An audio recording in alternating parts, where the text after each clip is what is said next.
Tonight, this is going to be the first, I hope, of many podcast live shows that we do travelling around the country discussing matters impacting angling of all disciplines. We have some very key topics that are impacting anglers locally here in Minehead, and we have a panel here to discuss those with you tonight. So principally those major topic points will be the matter of the fish kill from the water intakes at Hinkley Point C. Then moving on to a couple of points regarding changes with the local charges for the harbour and how that's impacted the local community and economies. To introduce the panel that we have here tonight, next to me here, Matt Mander, Chief Officer of Devon and Severn IFCA, who many of you will know already. And then going from the end here, we have Craig Butler, again familiar to many of you locally as the Assistant Harbour Master and also an angler in his own right as well, an angling guide. And we have Chris Fayers, who's Head of Environment for HBC. And then moving over to the right-hand side here, we have Lewis English, who is an independent consultant to Fish Guidance Services, which is a company that's produced the discussed acoustic fish deterrent device. And at the end, Dave Roberts, who is a local charter skipper in Minehead Harbor here, who's been serving the community and visiting tourists for many years now. So thank you to all of the panel for coming along and agreeing to be part of this tonight. My role is very much here as a facilitator. So to open us up, the opening topic, we're going to start looking at Hinkley Point C first of all. So I'd like to hand over first of all to Chris to give us an oversight of what that water intake design looks like at Hinkley Point C, and specifically why they're actually now looking at a change to the development consent order, their planning permission essentially, and specifically the part of that change that is the removal of the acoustic fish deterrent. So over to yourself, Chris. Yeah, thanks, Grant. Well, just a bit more context as well, I guess. So I'm sure you understand we're building a power station just up the coast, and we take our environmental responsibility in doing that very seriously, and that goes right from the start in terms of the original design and how we've adapted that design for a UK situation, if you like, and to be as fish friendly as we can. Well, I think one of the first things to recognise about the power station is we're building this power station because climate warming is an issue. It's an issue for the country, it's an issue for you in terms of it will impact fish populations and it will change fish populations and those will move around. So the fact that we're building this power station to generate low carbon energy for 6 million homes, and that's, I hope you can all appreciate, is quite an important thing for us to do for the country and actually for the environment, because it's low carbon. It's actually at the point of generation, zero carbon. But if you look at it, you know, because you'll all know, you'll have seen it over there, there's a lot of steel and concrete going into that power station, so it's not entirely carbon free. But if you look at that life cycle of carbon that you put into the power station, if you like, from mining the fuel, the uranium ore to make the fuel, all the way through the construction, through the operation of the power station, and then through the final decommissioning of that power station in 80 years' time or so, you can create a carbon budget, if you like, for that, and that you can express that as per kilowatt hour or per how long it takes to run a light, if you like. So if you do that sum for Hinkley, and we've done it specifically for Hinkley, you come out with a figure of 5.5 grams of carbon per kilowatt hour. And incidentally, an international study has done the same thing for sort of generic PWR power stations. Ours is a PWR station, it's a pressurised water reactor.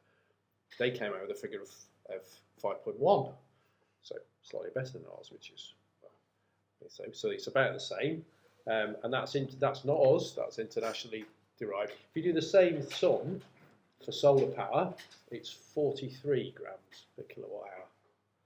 So we're lower carbon than a solar panel. And if you do it for wind is about 12 to 14 grams per kilowatt hour. So actually, what we're doing is we'll make a real difference to the global warming in the country, and it's actually, if you look at it in terms of UK, it's the biggest single act. It's the biggest single construction act, if you like, a project to impact climate change. So the whole thing is really important for us. But as I said, we take our environmental responsibilities seriously, and in doing so, we've designed a power station to be as fish friendly as possible. Lots of other friendly bits about it too, but to be designed to be fish friendly. So cooling water, power stations take cooling water. You need to cool the turbine to generate the steam to generate the power. So most of the cooling water is all about the steam, the turbine. It's not about the fact it's a nuclear power station, and it's not about cooling the nuclear fuel. It's about generating electricity, cooling the turbine. So if it wasn't a nuclear power station and you want to generate the same amount of electricity, you would still need the same amount of cooling water if it was a gas-fired power station, for example. So it's nothing to do with the fact that it's nuclear. It's all about generating electricity. So in doing that, you have to obviously take water from the estuary. And normally, if you like, if you look at the Hinkley Point B intake head structure, it's a bit like that. It's a pipe that sticks out of the seabed, and it hasn't got a lid on it. And you suck water from the sides and from the top. And what we know is that actually, and you guys will know this better than me because you're all experts on fish. I am not an angler, so I'll say that now. You know way more about angling than I do, and I will ever do. So, the Hinkley Beast one, if you like, it draws from the top and it draws from the side. And we know that fish try and struggle to swim away from a top draw, and it pulls from all sides. So what we've done is design our head to be different from that, taking into account. So we've capped it so it doesn't draw from above, so fish can swim over it and not be drawn into the head, and that's a significant improvement as to a normal, if you like, traditional cooling water intake. And then, follow me a bit of paper. If you like, our head is now long like that, so it's and we've got 4 of them, and they sit on the seabed, but not quite on the seabed, if you like, and I'll explain that in a minute. And we've orientated them with the tide. So now our heads do not suck, so it's capped. They only suck from the sides, if you like. So the water only flows into them from the sides, and we've orientated them on the seabed. So they run with the tide, if you like. So the tide runs past the face as it's coming up the channel, and then back as it's coming back round. And interesting, and I thought I was quite surprised by this, the actual flow direction, it sort of goes up, and then it almost does a 180. There's very little angular flow into that head. So the head's designed to effectively use the flow, the natural flow in the channel, to sweep the fish past the head. And why are they long? Well, they're long because we've designed them to reduce the flow into the head. So you slow the flow down into the head. So at the face of the head, the flow into that head from our pumps is 0.3 meters per second, or about half a knot into the head. At the face of the head, you move away from the face of the head, that drops off really quickly. So if you're about 2 meters away from the head, you'll feel nothing from that head. And then they also sit about 1.5 meters above the seabed. So they're big concrete structures. The actual face, the bottom of the face, which is taller than me, so it's 2.5, 3 meters high. But the bottom of the face is around about where the intakes are, around about 1.5 meters above the bottom of the seabed. So that's we've designed the heads to be like that for that reason. Slow down the intake of flow into the structures, if you like, and that's the first time that's ever been done. So all the other power stations have operated in the estuary for the last 60 years or more. So those are at Hinkley A and B, but at Albury, at Berkeley, at Aberthaw, all the other ones that have operated throughout this estuary in all that time have never had a fish-friendly design. They've basically been open caissons with no lid, and that's so they can suck at all angles and vertically as well. And if you look at the level of abstraction in the estuary over the years, so Hinkley Point C will abstract water at about 132 cubic meters per second. Sounds like a lot, doesn't it? It is a lot. But they're a big turbine generating electricity for 6 million homes, so you're going to need a lot of water. So back in the 1980s, the draw across the entire estuary from all those power stations with non-fish friendly designs was 230 cubic meters per second. So more than 100 cubic meters more than where we'll be operating, and we'll be the only one operating in the estuary. So the intakes, the suck of water will be lower when we're operating than it has been in the past, and of course the impact of ours will be much lower because we've designed it to be a lot, it's be the flow of that water into the head much slower than it would be than a normal structure. The other thing we've done is that fish will get taken into it because they will be drawn in with the flow. We're not denying that. We've never denied that. But for those fish that do survive going through our cooling water system, we've designed the rest of the cooling water system to be as fish friendly as possible to help them survive, and then they will be washed back out and out through a fish return tunnel, which is some of the works you might see some of our boats doing some stuff next spring. We'll be starting to do the works for that. So yes, lots of fish don't necessarily survive that thing, but some of the more robust species will survive and be returned to the estuary. But the other thing we are doing is returning that biomass, alive and dead, back to the estuary. That again is not normally done in previous power stations. Normally, as some of you will know, and probably some of you have got friends or you may have worked at the power stations yourself, will know that those things ended up on trash racks and in skips and then were basically disposed of.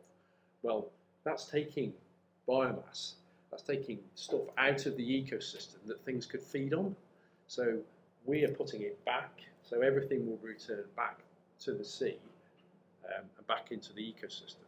So that's the other bit we've done. Now, what we said at the time of seeking our planning permission was we fit another measure to make it fish friendly, and that was an acoustic fish deterrent.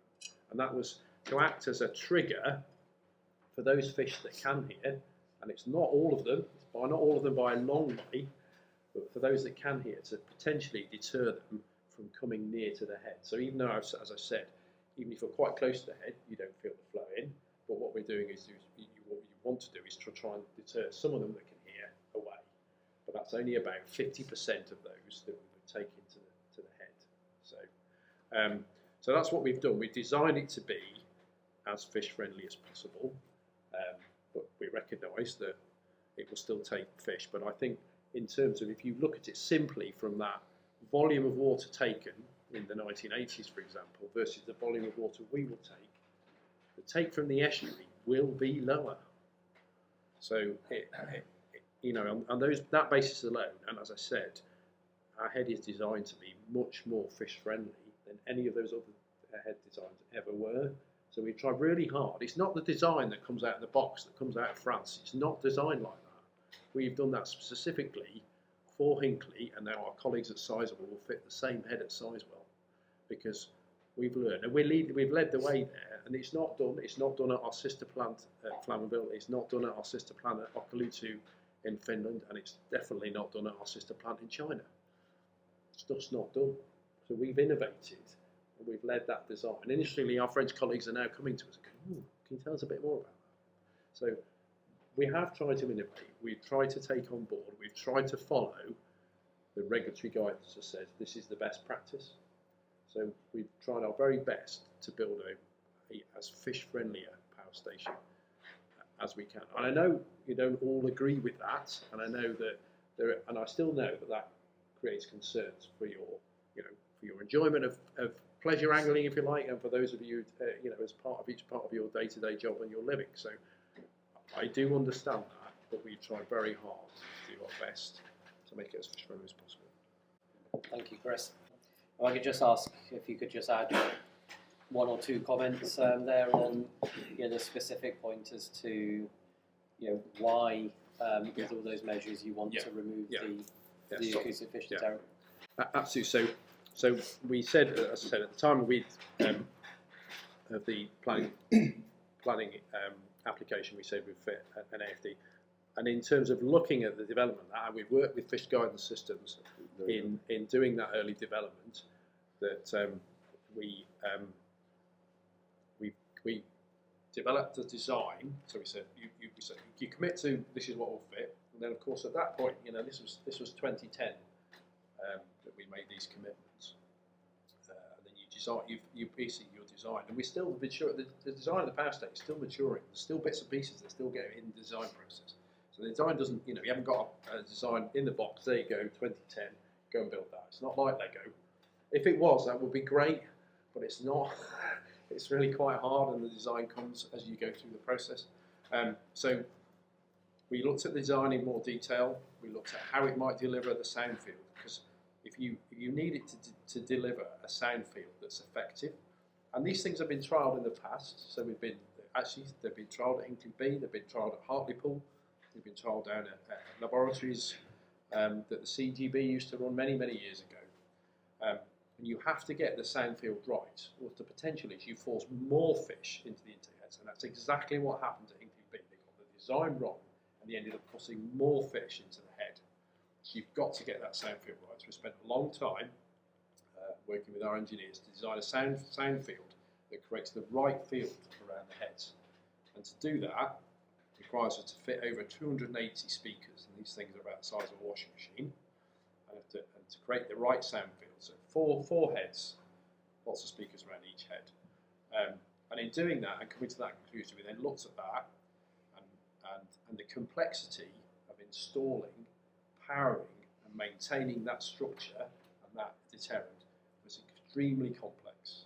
And we came to the conclusion that the diver safety risk in fitting and maintaining those things, because you would need diver intervention, was too great given the limited benefit of the sound in terms of, so it'd only deter those fish that hear, and the already mitigated impact of our intake by the designs I've just told you about.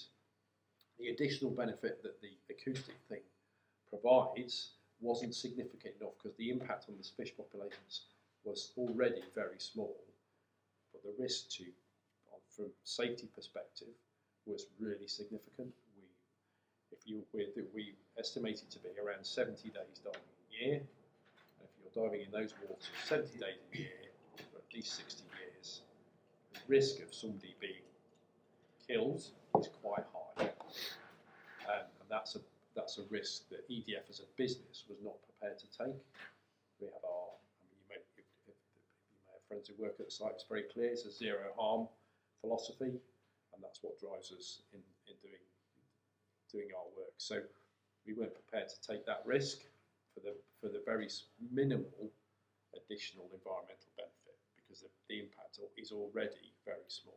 I know John probably doesn't agree with me that it's very small, but it is small in comparison, and particularly if you looked at it in comparison to the impacts over. Well, I think we'll have time to get into some numbers a bit later with some of the the more detailed questions. But it's obviously right at this point to go across to Lewis English, who's representing Fish Guidance Systems, for his take on that. So across to you, Lewis. I'm sure you've got a few things to say there. Yes. The acoustic fish deterrent is designed to protect fragile fish from entering the intake heads at Hinkley Point C. It is government mandated, it is on the development consent order, and has been since the day Hinkley Point C was approved. In addition, in 2021 and 2022, it was scrutinised and backed by independent research from a full governmental inquiry, a Welsh Government report, and the Secretary of State, the Government Secretary of State. EDF themselves originally requested that the AFD be included in the DCO. Finally, locals, 3 councils, 2 local MPs, all local parish councils affected by the Salt Marsh Plan, the Angling Trust, the Bristol Avon River Trust, all back the installation of the AFD. It is proven technology, it is UK best practice, with studies and reports going back to the mid-90s and installations in North America, Asia and Europe, including at a nuclear plant in Europe. It is, for example, much more proven than the low-velocity intake head just described, of which it sits in front of. Regarding the LVSE, or the low-velocity intake head, the AFD is one part of a 3-part system. All other parts, including the fish return system, are built and designed with the AFD in mind, and reports have been written stating that both the fish return and the LVSE will not work without the crucial 3rd component of the AFD. It has been likened to building a car with wheels, wheels and engine and brakes, and then not installing the brakes. Later on, we'll be discussing other non-AFD targeted species. The system is designed to allow a more robust species such as eels to enter the system and be returned relatively unharmed. Fragile fish such as shad, salmon and herring will die at a rate of 100% upon entering the system, and bass will die at a rate of 70%. This is according to CFAS reporting. The AFD stops them from entering in the first place. The acoustic fish deterrent works, it just hasn't been designed for this specific location yet, and there is good reason for that. No public design work has been done on the AFD for 8 years, and Fish Guidance Systems, the world leader in AFD technology, despite their best efforts, have not been able to open communications with EDF during the last 8 years. All reports and assessments are based on old technology and project management. Only the science remains the same. Both Fish Guidance Systems and the AFD Delivery Group, in emails, when doing interviews, in articles, and even here tonight, have asked EDF to work together to deliver a system that works for everybody. And I'll say this again, on behalf of Fish Guidance Systems, the AFD Delivery Group, and every named and unnamed expert we've spoken to, we want to work with you. We want to provide a way to deliver a plan that requires no land purchasing, no flooding, no moving of people, farms or livestock, that your mitigations will deliver. The AFD is the best option, and according to several experts, including acoustics, salt marsh and marine mammal experts, such as Dr. Mark Everard, Dr. David Lambert, Dr. Peter Henderson, and at least 4 others who did not want to be named publicly, the AFD is the only system that can maintain the effectiveness of the LVSE and the fish return system and protect the 182 million fish that will be killed every year for the next 60 years. After 8 years of no design work, the AFD Delivery Group came together to deliver an update on available technology and project management. This includes a marine project manager, 2 remotely operated vehicle specialists, fish experts, AFD experts, comms experts, and even salt marsh experts. The outcome of that report is as follows. The reduction of the on-site maintenance has been reduced from 72 days per year down to 19 days per year. That is a reduction of 75%. The elimination for the need for divers to maintain the AFD using existing and tested technology, including existing remotely operated vehicles that are already used by EDF on other sites, technology such as pressure compensation units and remotely operated vehicles. This eliminates the health and safety aspects that you just mentioned. In addition, we spoke to acclaimed film diving experts who have worked on multiple BBC documentaries who said that even if divers were used, it would not be an abnormal circumstance. That is a quote from them directly. I would now like to discuss the misconceptions that have been stated in the press by EDF. The AFD is not unproven. It has been installed around the world and based on sound research and development. To quote the public inquiry in 2021, at the outset of this inquiry, we were treated to witnessing the criticisms of Fish Guidance Systems, imputing that they had some personal financial motivation for giving the evidence in the way that they had to this inquiry. Their evidence was that the AFD system is practicable and effective. This is exactly the same position that they have had for many years before this inquiry. It is not FGS position that has changed. The only reason there is not an AFD system already installed at the intake heads is the delay regarding whether the AFD should be installed rather than focusing on how we install it, when all independent assessment has stated that it must be installed. The acoustic fish deterrent cannot be heard from shore. Noise in water reduces by half every set distance, and as water is 26 times denser than air, when the noise from the AFD reaches the shore, it is 36 decibels below background noise levels. The AFD does not affect mammals. We spoke to several marine mammal and acoustic experts who all looked at an independent research paper on the acoustic fish deterrent from the mid-90s, where seals were completely unaffected by the AFD. Seals hear better at the frequencies quoted than porpoises and dolphins. To quote one expert, cetaceans are effectively deaf at the frequencies discussed, and thanks to the way that sound travels and the area effect of the AFD, along with its range, it means it will have no effect on marine mammals.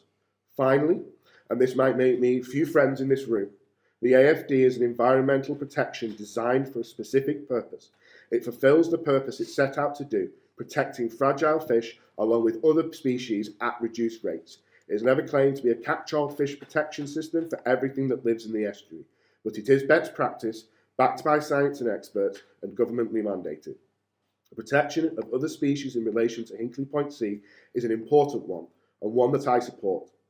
But it's not the role of the AFD solely. In fact, we would like to see EDF go further and install the AFD alongside community-approved salt marshes and any other useful ideas, not just at the expense of the AFD. If EDF do not install the AFD, an independent Welsh Government report states that 182 million fish would be killed if it is not installed. The only way to stop this happening is to install the AFD in the strongest way possible. In conclusion, the AFD is fit for purpose, deliverable, designable, installable, and maintainable. Dr. Mark Everard states that the salt marshes are not an alternative to the AFD, but rather a good addition in the right location with community support. There are two options ahead. A long winding road through North Somerset and Gloucester that involves compulsory purchases, ill will and flooding of good land, or the following of the original plan, the installation of the acoustic fish deterrent, which has been scrutinised through public inquiry and found to be best practice. It has been improved since its initial approval and has been looked at by an independent group of experts in the AFD delivery group to reduce the time and eliminate the risk of maintaining it. My only question is how can we work together to deliver what's right? Thank you. Thank you, Lewis. So we certainly heard down at the end that this has been presented very binary, AFD versus salt marsh. We may end up challenging that within some of our cross questions tonight as to whether that truly has to be binary.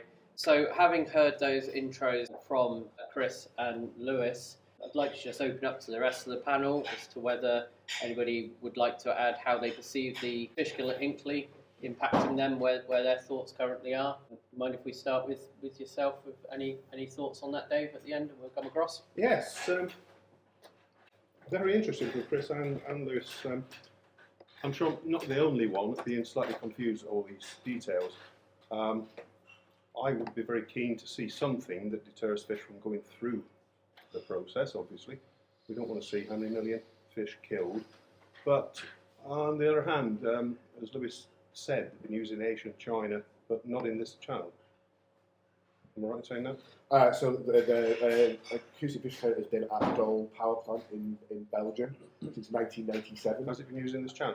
It hasn't been used in this channel. Right, that's all I want to know for a moment. So that then brings up the matter of whether it's going to be efficient or not. I personally would like to see it work. But, you know, I've been doing charter fishing in this channel for 50 odd years. That's quite a long time, really. Every year, every week of every year, charter fishing in this channel. And it's just come to my notice, really, that Hinkley A was decommissioned, I believe, in 2000, if I'm right in saying, from 1965 commissioning. I was around, not in 1965 fishing, but certainly in the pre-years of 2000. And the fishing in those days was significantly worse than it is now. I think what I'm trying to say is that between 2000 and now, the fishing, there's charter stickers in here now that may or may not agree with me, I think they will agree with me. The fishing has been better in our primitive way of catching, rod and line, even though that's getting better all the time. The fish we used to catch before 2000 was not anywhere near as good as it is today and from 2000. So whether that's got anything to do with Hinkley Point's activities or not, I just do not know. And what the activities of the Hinkley C are going to be, whether it's going to be similar to Hinkley A or not, I don't know that neither, and I don't think any of us do. I'm just going off the top of my head now thinking that the fishing, there's been more fish about recently, over the past 10, 15 years, than in the previous 20 years to that. So that's all I can say. I don't understand the technicalities of what you guys are trying to tell us, and I don't think anybody does really. We can take advice and we can take our own interpretation of what you're saying, but we don't know the technical side of it. We don't know exactly what's going to happen from your point, Chris, and from your point, Lewis. So we don't really know. So my input there is that the fishing is better, implying that there are more fish about at the present time than there was before. So what's going to happen after Hinkley C opens in 2031, they tell me? I don't know. Yeah, I believe there are parts of the DCO as well that pertain to an ongoing management and monitoring that might be able to allow us to check over time how what the impact is doing. I would like to see something done for sure. If this thing works, then by all means. We've got reservations as it's not been used here before, so we don't know, do we? But if it works, then stick it in. The reservations from Chris, obviously, the cost and the implications of the technology and machinery, yeah, I understand that as well. But we don't really know until it's tried, I guess. Is that right? Absolutely, yeah, that's the idea. I did mention cost. It's complexity and safety risk and its limited benefit for the environment that we based our decision on. I'd just like to, so Hinkley B has continued to until 2 years ago, has continued to abstract water. So Hinkley B has been running all that time since 2000. Yeah. The abstraction rates in 2015 in the estuary were around 140 metres cubed per second. So As it's opposed to, so ours is 132. what was it before? And then it was as high as 230 in the mid 80s. So since shutdown, it's still been higher. Since the shutdown of A, it's still been higher than it will be when we're operating. Okay. But I'd just like to come back on the point about the LVSE head, our low velocity. Yeah. This head I described here doesn't work without the acoustic efficiency. That's just plainly not true. The design, it's a physics. It's a fluid dynamics physics thing, if you like. It's a plain old structure issue. The structure is longer. The face is longer. The face of the intake is around 35 metres long, and it's designed like that to slow the flow down. It does not need sound in front of it to slow that flow down. The benefit of that slow velocity is the benefit that the flow at the face of the head is half a knot. And once you move about 2 metres away, you will feel no pull towards that head. That does not require sound to work. It's just plain physics of the structure. So that's not true. If I could come back on that, it's not about flow, it's about the number of fish that will be pulled into the system. So if you don't have the acoustic fish deterrent on the front and you're unable to queue the 128 million fish, according to the Welsh Government report, that is going to be pulled into that system, the low velocity intake head is not tested to accept 182 additional fish into that system over a 60 year, for every year over a 60 year. It's not the way the system works is it's 3-tiered, and the way the acoustic fish deterrent works is to protect the fragile fish from not entering the thing through a queue. It's not about flow, it's about deterring the fish from entering the system in the first place. With all due respect, Lewis, in terms of whether the system can take that amount of fish flow into it, I disagree with your figure of 180 million. It's not my figure, it's the Welsh Government report. I would disagree with the figure. I can give you a figure that's perhaps a little easier to understand. But I think EDF and its plant designers know what the plant can cope with all due respect. I think they do know that, and I think that's clearly the way the Do you have reports on that? Yeah, we know exactly what the plant can take. Could you release those? Because we've been asking for those for years. Well, in terms of we know what the plant and how the plant design, the intake head structure, the intake structures, and the forebay is designed to take it's designed so it will not cause us to have to shut the station down because of inundation of either fish or seaweed or anything. That's the fundamental design of the plant, because you're looking after nuclear safety. So you would not design something that we think will get blocked. You would not do that. To put the fish numbers in. To come back to the fish numbers later on. Okay. So I'd just like to give everybody else an opportunity to come in first. So we do want to get into that. If we can, if we can get back to introducing the rest of our panel to have a say on that. Matt, from those introductions, is there any comments you'd like to add? Yeah, I'll keep them brief because it'll be interesting to hear from the floor. But we spent a lot of time in the inquiry supporting the AFT for these particular species. Some of those very important designated protected species, and I think my own observation is one that in fisheries we're constantly being tested in terms of consideration and mitigation in terms of fisheries impact.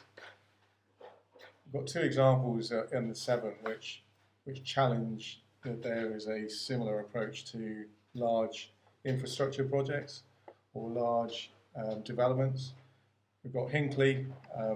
Again, I think we're all in a spin in terms of counter challenge, detail of data. We can't really get that, but we know that there's going to be a considerable impact in the marine environment.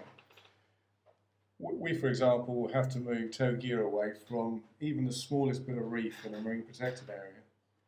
We've got the 7 SAC, biggest SAC in Europe, and we're just on the verge of having consent for the removal of 5 million cubic metres of the feature from that site for what it was designated for. And the only thing that I find is, from a small organisation's point of view, which hasn't got much weight, all we can do is try and represent the local interest, but also express our local knowledge, is that there's different baselines always drawn for these different developments. And that's why I think we hold a healthy level of scepticism when we hear how these things are pitched to the public, but also to us, and we're not experts. Can't be fish friendly, can it? I mean, it's like saying that a trawl's fish friendly. It's not. So I think sometimes it's better if we could cut through that sort of terminology just to get to the reality of what it is. And I think that's what we always find is the difficulty with these types of developments. One of the things that we get told constantly is, well, you can see how much more these developers have to go through consent processes, because look at the volumes of data that they, but I've seen it before. I've been doing fisheries for 30 years now. It's a tactic that you've got to then try and find the bits that you need to find out there, and I've given up on the number of times that you know, if Donald Trump says the most beautiful word is tariffs, when the most beautiful word in environmental impact assessments is negligible. And you can cover that off on so much. So it has to have a significant impact. So going back to the point we were here for, we were very much supporters of AFD, because I think we've got to do everything that we can possibly to mitigate the impact that these have. There's overriding public interest, like we said, you know, 6 million homes being powered by the station, etc. So we understand that, but we should be doing it. And when I hear about some of the figures that which may be correct or not in terms of the cost of the mitigation for salt marsh, etc., I think it has to be an expectation that if there are alternative solutions, is there a way that we can spend time testing those and understanding their effectiveness? Because I think it's you know, it's incumbent not on just our generation, but the ones to come, that we do that. This station's around for 80 years. That's a long time. But what we do now will be important. It's setting the standard not only for this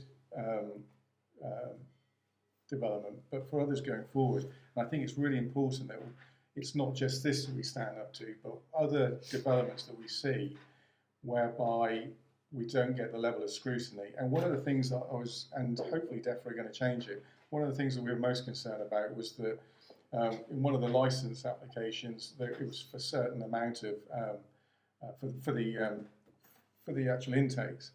And rather than it being open to further scrutiny in terms of the depth that that EDF were now going to have to dig to, and where that extra spoil was going to have to go to a different site, rather than that going through a consent process where the public could get involved, we called for that.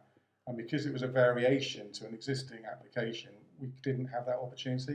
And I think that's what's really important here. You know, I'm on the south coast, so it doesn't impact me so much. This is your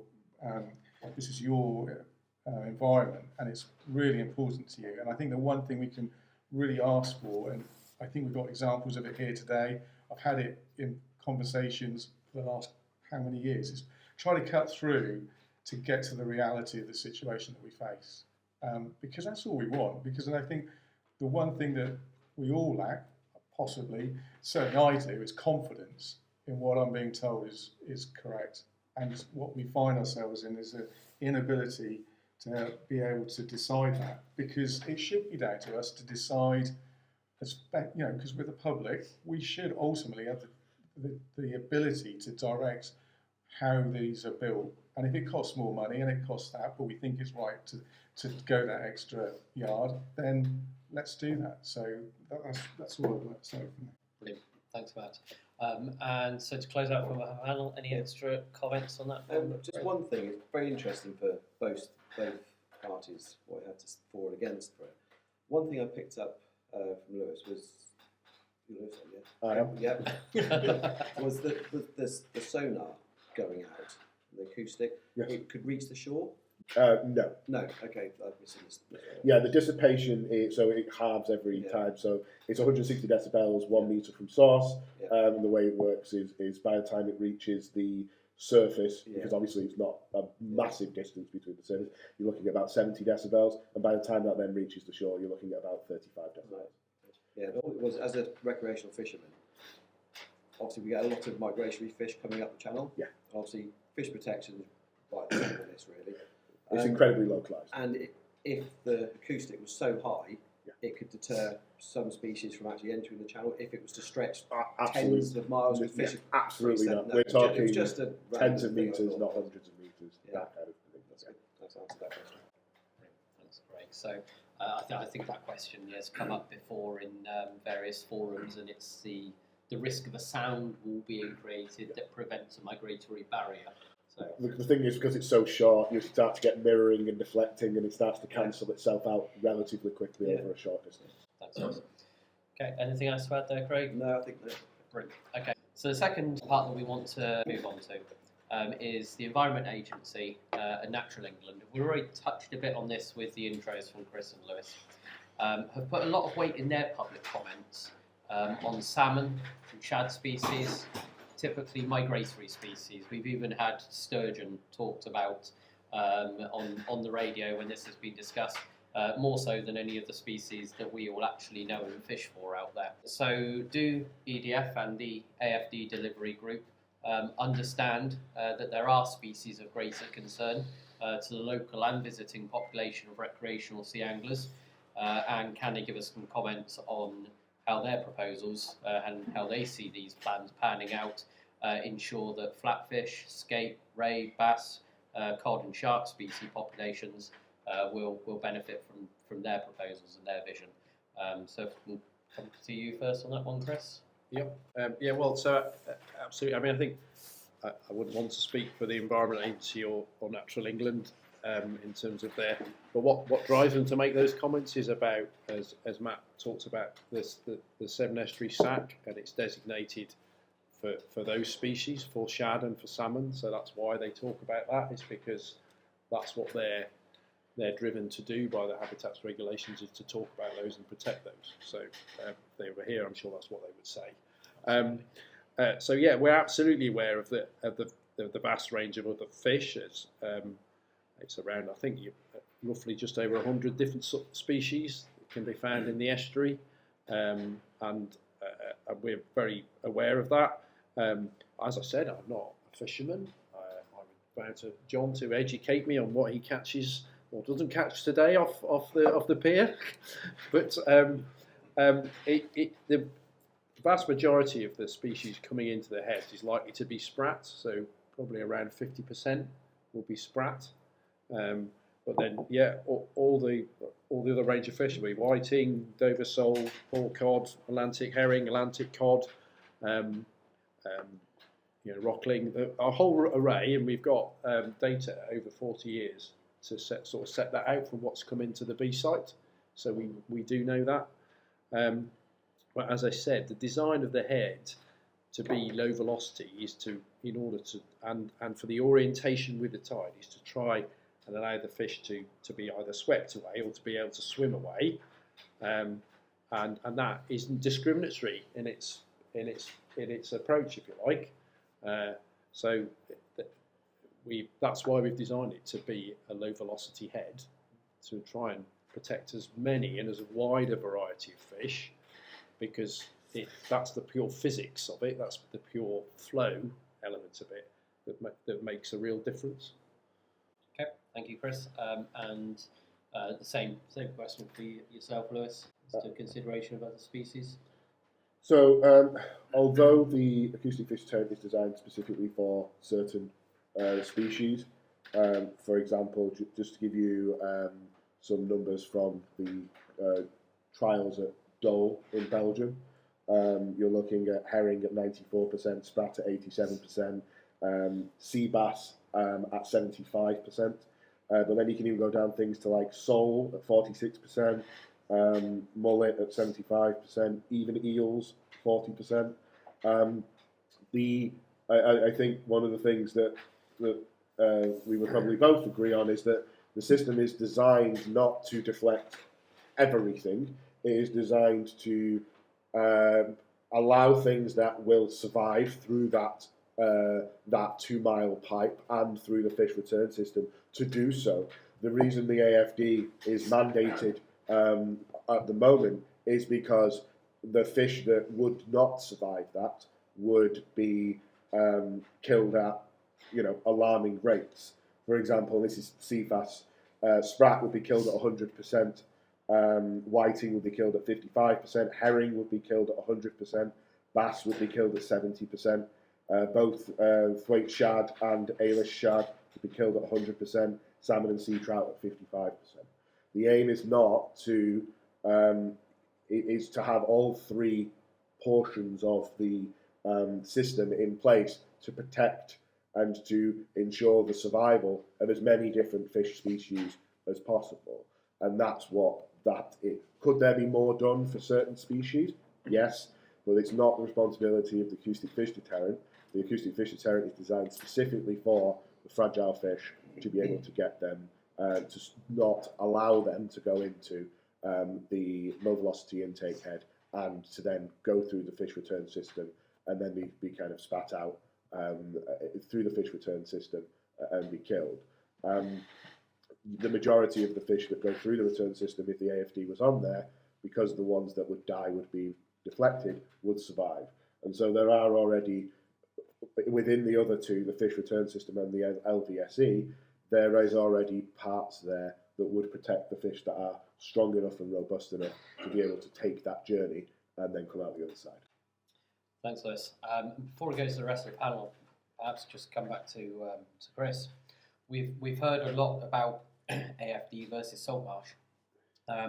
Is that how EDF presently see it? I.e., if this development consent order change request is not accepted, will we not see the other mitigations that go alongside the salt marsh, which was the remodelling of some weirs, seagrass, kelp beds being planted, or would there still be potential for plans for those to go ahead alongside the AFD?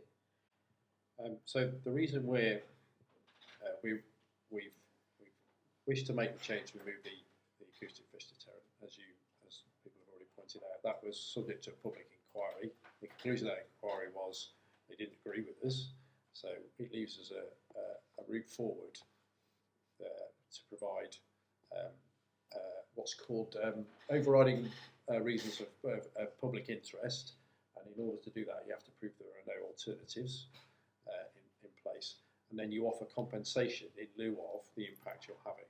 So that's why, and then you look at those. Well, what can you offer in terms of compensation? And it's very limited because compensation has to be proven that it works and deliverable, and in order that we looked at a full range of things that we could do to try and support the fish populations in the estuary. And one of the things that is proven and deliverable is salt marsh, because you will probably all know there is one at Sturt, and it functions quite well, and that one wasn't specifically designed to support fish. You could design them to be even more effective for fish by the way you design the channels in them.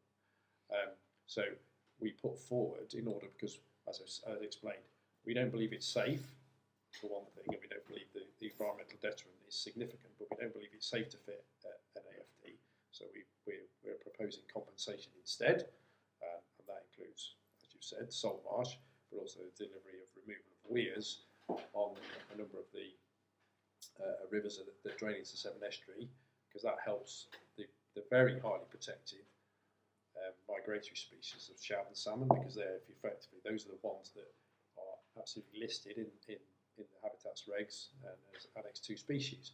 So we're doing weirs, but we're also proposing seagrass meadow, because it's about a matrix of things, because salt marsh alone won't work. I mean, it's great for sea bass, because sea bass like a bit of salt marsh, but it's not great for cod, as we understand. But cod, actually, juvenile cod are seen to move around in a seagrass bed, so that's why we've proposed a range of, a matrix of habitats, if you like, of salt marsh, seagrass beds, kelp, oyster reef as well. It also creates a great environment for various different fish to prosper, and has been significantly removed from the estuary over the years. And then the weirs, of course, help the migratory fish. So that's what we're proposing as our that's our consultation process that we've already entered to it this year, and we'll go revise it again next year, early next year, and that's what we're seeking public input to now. And we've started that engagement with local communities around where we might be able to construct a salt marsh. So very much, we want to be able to construct a salt marsh with public support. Yes, so barring what we'll come on to in a minute with the AMMP, those measures are an alternative to the AFP, Yes. and they are not in addition in any way. They're an alternative. They're compensation for not fitting the AFD. So we are faced with an opportunity cost at that point as to if we proceed one way, we have to balance out that we do not proceed the other way. Okay, so just mentioning it very briefly, AMMP, which is an adaptive management and monitoring plan. So the earlier consultation, I'll skip the month, but it was earlier this year that both Matt and I have filed responses to on behalf of the IFCA and the Angling Trust, respectively. So that consultation mentioned this adaptive management and monitoring plan that my understanding is that would ensure that the impacts over time continue to be measured and that the compensatory plans were adapted to remain suitable. So how does EDF envisage monitoring the impacts upon an extensive range of species, and have they engaged the local charter community to discuss how to conduct what must be essential tagging and data collection programs? And we'll move on to the other aspects of that question when we go to Lewis, but to put that to yourself first, Chris. Yeah, thank you. Well, this is nothing in terms of monitoring what comes into the power station and on the impacts. Is nothing, if you like, nothing new for EDF. So over the last 40 years, we have monitored the intake of fish at the B site. So we have 40 years worth of data of sampling fish coming into that power station every month for 40 years. And over that period, we've also done 2 very intensive surveys of fish coming into the power station in 2010 and 2021, where we did a significantly larger number of 24-hour based surveys. So in the first survey, annual sort of intensive annual survey, we did 40 samples. In the second one, later on in 2021, we did 35, but all over a 24-hour period. So monitoring what comes into power stations is not new to us. We will continue to do that to such an extent that our power station is designed with a special fish monitoring piece in the cooling water system. So the cooling water system has a thing in it called the fish trap, which basically we divert the flow coming off our band screens into an area where we can go and count those fish. And we do that. Our sister site, down at Sizewell B, does it as well, as they have done at Hinkley B. So that involves, in the older stations, they basically have to stick a net in the intake system and then haul it out, and they put the fish out on a table and they count them all. So we know exactly what they are, how big they are, and how many they are. And then if you know how long you've been taking those fish out, you know what speed your pump's running at, you can then scale that up, if you like, to go, well, the pumps run at this rate, brings in this much water, therefore we can say, well, this is how many fish we draw into the system. So that's how we've calculated how many fish come into the B site, and then we've scaled that up, if you like, so how many fish that we think we will take into the system based on exactly what goes into the B site head. So that will be absolutely already committed to, not part of the consultation process, not part of that. We are already committed to doing that monitoring for the next 60 years for Hinkley Point C, because that's what we'll do, because we want to know how all that energy and time we put into designing that new head, has it worked? We want to know. I really do want to know whether that head's going to work. I'm absolutely convinced it will work, and I want the data to prove it. So we will do that. We will also do monitoring of those. If we fit compensation sites and we do that, we will design monitoring and surveillance of those sites to demonstrate, to work out are they working and how they work. And then if we find that actually things don't quite work as we thought, then we might need to do something different. We might need to tweak the way we manage that site, and we might need to do more. We don't know yet, because you all know, it's a natural environment. How things behave, they change. Flows in the estuary change, population numbers change over years, so we'll have to look at that and see how it's changing, and we may need to adapt what we're doing. That's all part of the plan and what a responsible operator would do. So I assume this close-off bit that you can monitor is prior to the fish return. Yeah, so it's part of it, if you like, once it comes off into the, if you like, the tunnels come into site, they come into things called a pump house. There are big filtration screens and band screens and drum screens, and then the fish get washed off those and into effectively a guttering system, and then that we can divert that guttering system at a particular point to count those fish. And we're thinking about, well, actually might there be really clever ways we can do that with AI and teach a camera to count the fish. The problem is, it's quite silty in that water out there. It's quite hard to see them. But there are things like that we're also thinking about now. And in terms of, you're talking about engaging with the charter community and tagging fish. So we've been supporting Swansea University, and a number of other universities have been doing quite a lot of tagging over the last year, and I think probably Dave's been involved in supporting some of that with Swansea University, and there's a guy at Swansea University called Dave Clark who's been doing the tagging, so I speak quite regularly with Dave. We've provided well over 100 tags in the last year to tag fish. We're looking to do the same coming forward. We haven't finding out the details and sorted the funding out for this coming year, but that's very much up for discussion with Dave to support that. And I know some of the charter communities down here have got involved in helping tag those fish. Our focus very much in the last year in terms of our funding around that was very much on the migratory species, because we're trying to understand how we as proposals might be impacted by that. But I know that other fish have been tagged to look at the movement of those. So we don't, to understand what comes into the head, we don't need them to be tagged, because we can count them. We can count them, and that's what we've been doing at the B site. But the tagging work is also really interesting, and through that work we're already understanding different things about how those species move around the estuary. So it's this funding work is created, and I've said to Dave and I've said to Dave from Swansea, that is, and I've said to the regulators, I want to make all this data available, because actually a lot of it, there isn't a huge amount of research into the species of this estuary. There's a lot of great research in the heads in this room who can tell me, well, I used to catch these and now I don't catch these anymore. There's lots of anecdotal research, but actually being able to put that data out there and show trends and stuff will begin to tell us stuff. So we're committed to doing that and making that public as part of that work. Okay, thank you, Russ. And across to Lewis, and specifically with regards to the AFD, how do we actually measure the effectiveness of an acoustic fish deterrent once it's been installed? Yeah. So when trialling and testing systems globally, Fish Guidance Systems employs tagging to be able to work out how and where and what interactions are happening between fish species. In addition, they trial using an on-off system.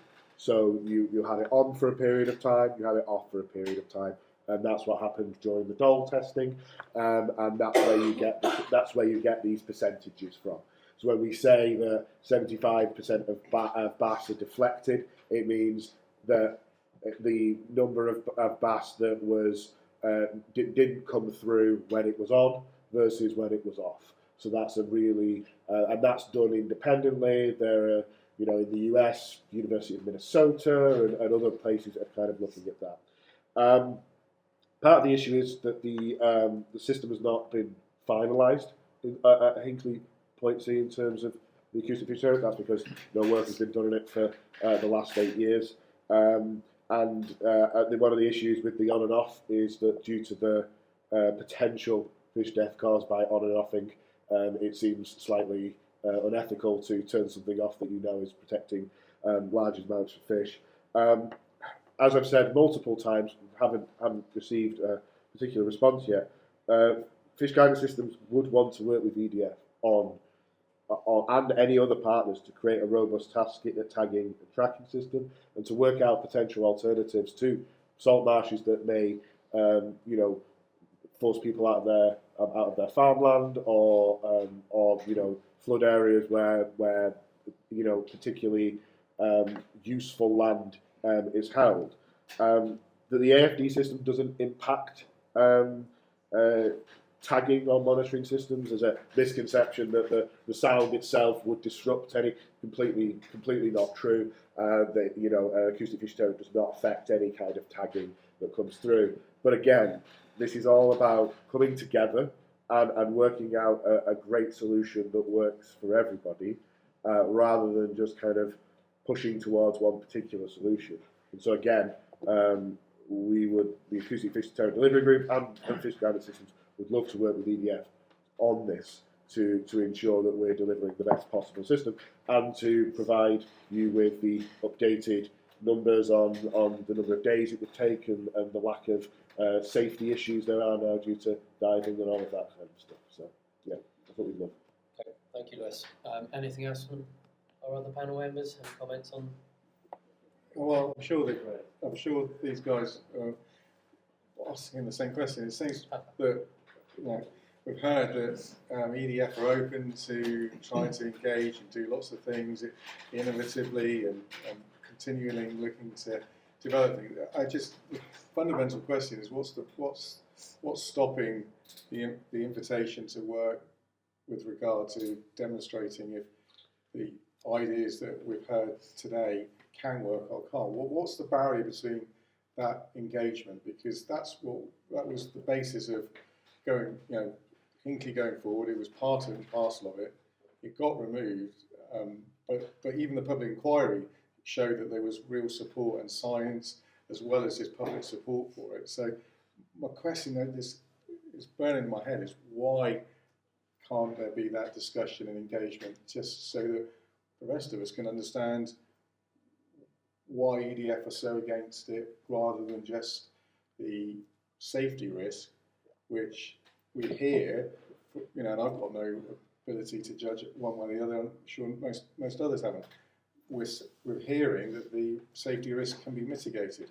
We're hearing that there is developments that have happened and examples where this has worked. So it just seems to me, and it's helpful that I've not got no preconception, and why there isn't that opportunity to engage, just to see if there is any opportunity, because it does sound like EDF wants to have good environmental credentials, and this would be a really good way of demonstrating once and for all, if that was explored to the extent that we all had confidence that it was properly considered and ultimately wasn't able to be delivered in the environment that we have in the Severn.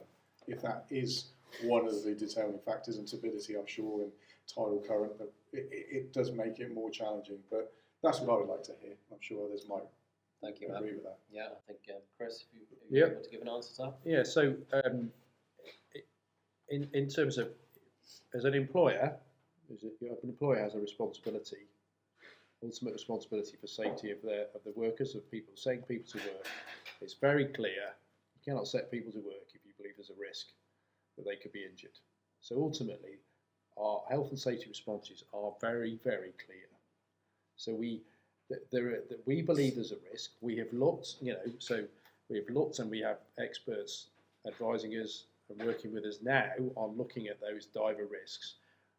we do not believe that the diver days can be brought down from 70 days. So it's not about not wanting to work with anybody. It's about we've done our work. We've made a decision that the risk was unacceptable to us. We've continued to look at that decision and challenge it internally, because we've had to stand there in a public inquiry, which is effectively a law process, and provide our evidence. And we have done that. We don't believe it's safe, and we continue to believe it's not safe because of the risk to divers. And as an employer, we can't put people to work at that risk. So that's why we've made the decision we have. It's not about not wanting to work with fish guidance systems. We made a decision that we didn't think the risk was acceptable, and therefore we're moving forward with a proposal to remove it. And now, because our case for the impact is insignificant was not accepted, we're offering compensation, and we're trying to design a system that is acceptable in terms of compensation. So that's where we are. So while we hear the... Could I come back to that? I was going to come across to you in a second, Lewis. Yeah, so while we hear the same answers, I think many of us will have heard before around the safety concerns and with the diving, and I think we can all see that on the face of it, if there were people having to dive that frequently over that number of years, yes, there's a duty of care that you have to take into account. I don't think that in itself, that theory is challenged. I think what's being challenged there is that since EDF's last formal engagement with FGS, has that picture of how often that diving has to occur changed? Welcome Lewis to comment on that. Yeah. So what I would say is that the work that has been done is robust. We do genuinely believe, and there were lots of arguments about the 70 days. We reduced it to 19 days. That's using certain vessels and remotely operated vehicles, not using divers at all, thus eliminating the diving risk. The 19 days is actually an overestimation. There was lots of doing and throwing with the experts that we were working with, who were like, no, we could do this in 12. I was like, come on, let's calm down. We don't want to be over-egging this. That's the first thing. The second thing is, if I was looking to deliver a nuclear power plant, first thing I would do is contact EDF, because they are the experts in nuclear power. And even if we decided that we were going to try and challenge something, I personally would still want to have conversations with the people who are the experts in this field to understand why we feel the way we do. And what's really disheartening from not just fish guidance systems, but all of the remotely operated vehicle people, all of the fish scientists, all of the acoustic people, all of the salt marsh experts, is there's a solidity to it, and there's no real engagement about what it is that we're trying to do. And all we want is just to have discussions. We're not demanding anything. We're not saying it must be done this way. We want to work on it, because everything is 8 years old. And in the last 8 years, there's invented new system parts. We've looked at remotely operated vehicles. We've looked at project management hacks. We've increased the maintenance schedule from 12 to 24 months, with the potential opportunity to go to 36 months. These are things that, if I was trying to work out whether the acoustic fish deterrent was the right thing for Hinkley Point C, I would want to know. And so that's all we're asking for. And that's all the AFD delivery group is asking for, and you can read it at the, you can read it in here at the very bottom of the very first page. You will see we urge EDF to work with us to come up with a solution that works for everybody. Not we demand you install the acoustic fish deterrent. We just want a conversation, and that's all we're asking for. Can I ask a question on that, please, Lewis? You talk to the divers and the danger to divers maintaining these units, I take it. In simple terms, what do the divers actually do? So you have frames. Yeah. Those frames are lifted out of the water. Within those frames, you have the sound projectors. The sound projectors are taken out, swapped back in, and pushed back down. What the acoustic fish deterrent delivery group has stated is that you can put rods into the existing cast of the thing. You can send a remotely operated vehicle with 2 hooks to hook it on, lift it out of the water, put it onto a barge, and replace the whole thing with a new set. Yeah, okay. This happens once every 24 months on a rolling period of 19 days per year. So what do the divers do again? They don't do anything from our perspective. Oh, right, okay. So can we come across to Chris?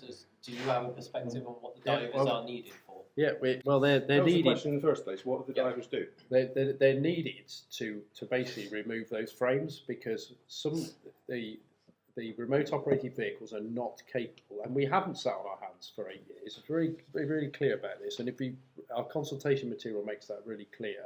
That what we went out with earlier this year, we have continued to look at developments in ROV technology, and we have asked ROV manufacturers and experts, are there ROVs out there that can do this work in those conditions and in around those heads? And they say no. Did you speak to Saab CI? No, we didn't speak to Saab, we spoke to ROV, we spoke to others. So yeah, I know the Did you speak to making Beam? your... So we've So those are the 2 people who are on there, and they have said that it can be done.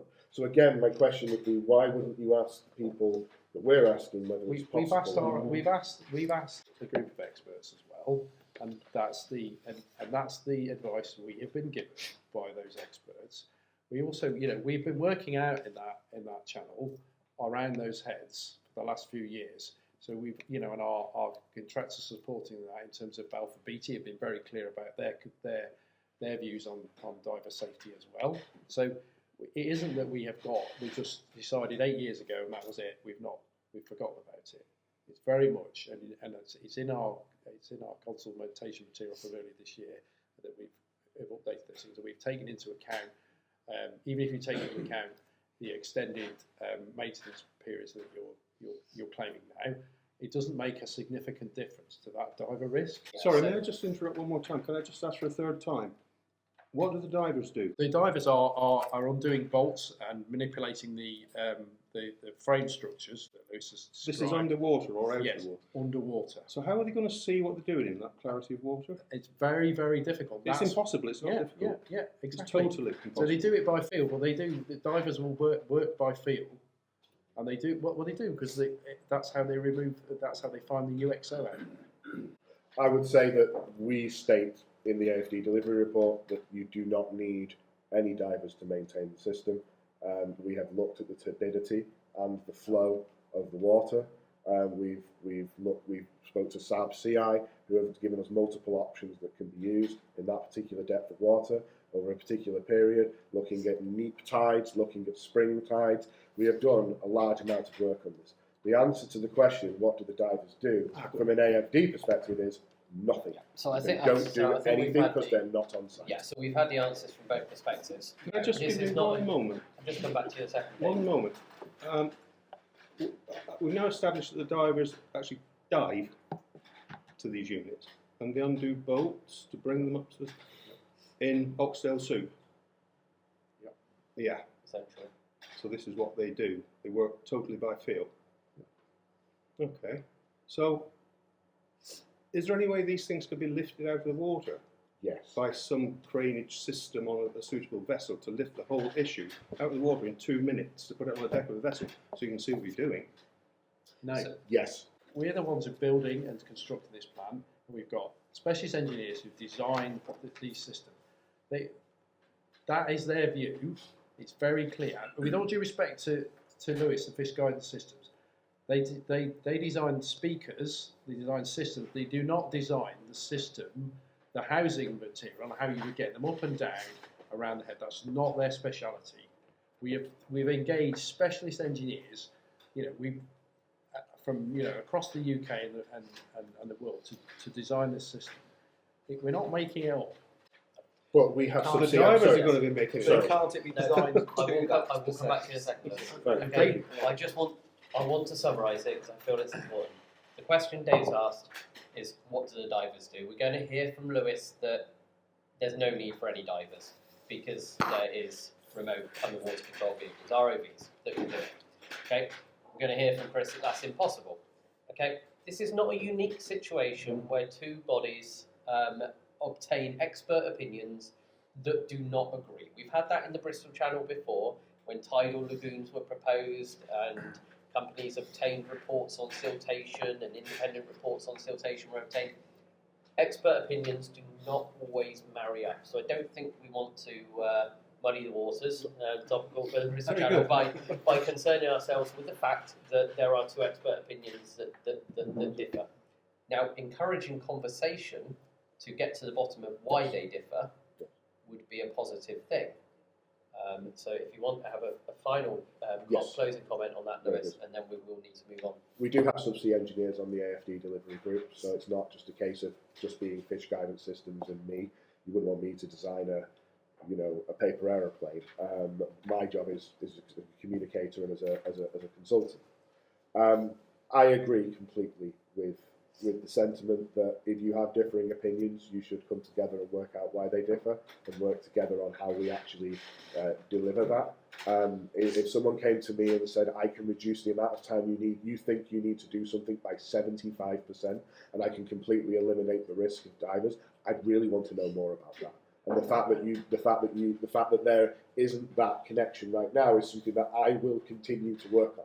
I will continue to try and find a way to work together on this. That's my role and that's my mission. So I'll close with a final question on that topic to Chris, which is, if your experts at this moment in time are saying that the ROV technology is not there, this is an 80-year installation. It's going to be there for some time, and technology is going to progress quite considerably. If you get to the point where you are satisfied that there is the technology to do that without diver risk, is the infrastructure that's in place able to retrofit AFDs further down the line? Yes. And would EDF go ahead with that if they became satisfied 10, 15 years down the line that it was possible to do without diver risk? I think what you do at that point, you would look at all the evidence you had before you, because in 15, 20 years of operation, we might have excellent data that tells us actually it's not having the impact that everybody thought. So, but that's the whole point of an adaptive monitoring and management plan, which we've said and committed we will do. We will look at that data and make decisions based on that with the right experts in the room. But yes, those structures are designed and they have, and John's seen them because I pointed that out to him when I took him to see the heads. John's seen the bits where we can attach those systems, so we have not foreclosed the option. Brilliant. Okay, any comments from the rest of the panel on that before we move on? No. And we are going to give Chris and Lewis a bit of a break on the next topic. I think they deserve it. The evening's gone so far. So, next topic. So, obviously, the fear of this level of fish kill that could severely impact the ability for recreational angling industry, and its ability to thrive in the areas is considerable. There's a lot of concern around that. But it does come on top of other increasing challenges to keep local harbours and dependent businesses economically viable. There has recently been increased charges for the use of Minehead Harbor, which have been said to be cost neutral, so balance in the books. And that probably tops those concerns locally. So what does the future look like for recreation angling out of Minehead Harbor in light of these various challenges? And I'd like to go across to Dave for some comments on that first. I was rather hoping you weren't going to ask me that. As I've seen, I said earlier, I've been in this business for a long, long time in this harbour. And over the years, it's been really good. It's been great. In the early days, we did various things, fishing, diving. These days, we're in survey work. And you know, the harbour ran itself. The operators, there's operators in this room now. There's one. Oh, he's gone on to bed. There is one. You know, it's a simple operation. We've got boats, we've got moorings, we've got ropes, we've got chains, we've got weather situations, and Port Lock Weir, the same sort of thing applies. You look after your own situation. If something needs doing, it needs doing. If something catastrophic goes wrong, we're insured anyway. And what we don't need is interference. And what's happening is I see Minehead Harbor at the moment, for young lads like Mikey there, it's going to be really difficult. You know, the tourist trade, people don't want to come here. I had a lad the other day, I'm saying the other day, back in the summer, turned up with his kids and a speedboat. How do we launch? There's a chain across the top of the slipway, believe it or not. And I said, I'm sorry, but I don't really know. There's numbers on the boat, on the board to phone to see if I can get in there. He tried, as lots of us have tried to phone both those numbers, and nobody ever answers. So the lad got in his car, put his kids back in the car, went back to Taunton. The chain's been up there, I don't know how long, but people are not allowed to pass it. The harbour is just restrictive for anybody. It is depressing. It is depressing. I think I'm possibly right in saying that. Does anybody agree with me on that? I agree. Yeah. It is a depressing place to come. You can come in the middle of summer, you can fire a shotgun up through that harbour wall, and you'll hit more pigeons than you will people. That's another health and safety issue, but that's beside the point that the council have promised to address. But that's a minor point. It's so I'm getting depressed talking about it. It's really depressing. There's nothing here. Nothing is done. People are saying. I asked Craig the other day what's been done to the harbour. What did you say, Craig? Can you remember? You said nothing because we can't afford it. Well, I didn't put it quite like that. But that's what you meant. But yeah, nothing's That's what you meant. happened. Anyway, you can speak in a minute. But it's just lunacy. People come here and it's depressing. The summertime. I used to run the harbour kiosk over the shop on the harbour, and my father did. We used to have 100 deck chairs hired from the council. Every one would be out on the harbour wall in the summer. People would be saying, "Is there any more deck chairs?" No, they're all out. As I said, now look at it. And to answer your question is, I think it's grim. The outlook for charter angling, recreational anything, boating in general in Minehead Harbor is dying a big death. And the reason, in my opinion, again, is the way it's being run. The word I've been doodling here for the last week or so is shambolic. Does that answer your question? I think it's one way of answering it, Dave, but thank you. Naturally, we'll give Craig time to respond. It's a bit hard to sort of come back with something like that because I know Dave feels strongly about it. He didn't, I knew That's why I'm here, Craig. And I know guys there as well feel the same.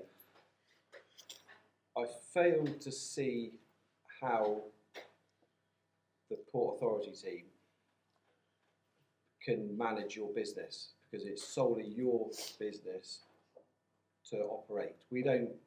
Now, what Port Authority can do is, and that's another question at the moment, the port situation. Let's just let Craig with regards to the slipway chain, it's all about management. Since the council, the last few years, we've gone from a West Somerset council went bankrupt, got adopted by a Taunton Deane council. That started for a little bit, then it went to Somerset Council. So the harbour has been pushed pillar to post, left, right and centre. For the last, it'll be 2 years in May, since the new formed Somerset Council has been brought together. It's now being run by a Port Authority, a dedicated Port Authority, which got proper management behind it. That is governed by the Port Marine Safety Code. So there's legislation which this harbour has not been compliant with for decades. Hence why you guys have had that management yourself, where you've managed yourself, and you have, and you've done it problem free, pretty much, but totally against the legislation of the Port Marine Safety Code, which the Port Authority has to obey by, and part of that is managing it, and now it's being managed, and it's not being managed maybe where you like it, or anyone likes it, but it's being managed now. Craig, are you saying that it coming under a port authority now has increased the amount of legislation that applies exactly. to it? Well, it always has. It's always evolving. The Port Marine Safety Code gets upgraded every few years. There's certain things we have to abide by. Certain things like totally having control on things, risk assessments. Whether it be fueling up, the days of hovering, doing fueling up. It has to be strict. It has to be registered. It has to be monitored. But since with the Port Authority has taken over, A newly formed Harbour Management Advisory Committee has been set up, and that's to positively engage with stakeholders, harbour users, to set up a business development strategy to future-proof the harbour for the future. So am I right in thinking that you've used the word port about 5 times? Yeah. Does that mean that Minehead Harbor is no longer a harbour, it's now a port? No, basically the Port of Bridgewater, the Port of Watchet, and a Minehead Harbour. So Minehead All Harbor is comes now a under, port? it's all, well, it's a harbour report, it's still coming under the Port Authority and governed by the Port Authority. And the council are the Port Authority, and there's a dedicated team. So in other words, you're trying to ultimately turn the status of Minehead Harbor into a port? No, not at all. But it's being managed like a harbour that needs to be. It's not being managed like a port? Well, it'd be safe. Because there's two differences. It still comes under the Port Machine Safety There's a Code. difference So it between doesn't a harbour matter and if a you're port. a little old Porlock Weir or you're Felixstowe Harbour, port, whatever, you're still governed by the same laws, whether you're a small little port, harbour, or a huge. Is the great fact that it's being container ship. treated like a port anything to do with the fact that there was the situation with charging Waverley passengers to get on and I off? can't comment on that. I'm not. I don't work at that level with prices and charges and costs. That's not my remit. That's not something I do. So how were they actually doing it then? Charging people to get off the Waverley and get back on again when they paid a ticket I to get on the don't ship? know. I wasn't. I'm not. So who was counting them then? With the Waverley staff, they click on and click off, and then they pass it on to obviously my manager. Okay.